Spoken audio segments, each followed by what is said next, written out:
Welcome to the Slop Temple. We pray this video helps.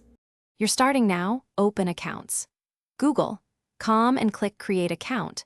Enter your name, pick a username, then type a secure password, 8 or more characters, mix letters and numbers.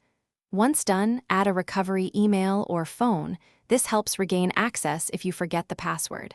Make sure to read the brief prompts as you go, because Google asks for basic info and verification. Don't pause. Complete each field before moving to verification to avoid interruptions during sign-up. Next, verify your account.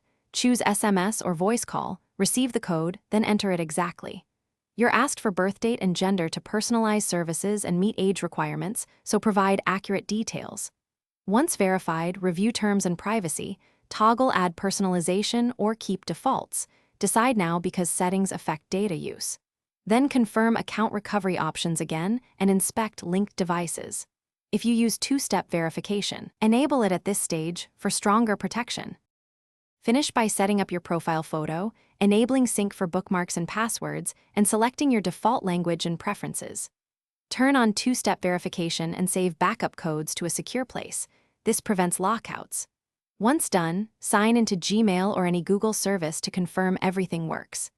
If something goes wrong, like not receiving a code, use the recovery email or phone, try a clear cache browser session, or start the account recovery form. Keep calm and follow each prompt precisely to restore access. Thanks for watching. Consider subscribing if we helped you.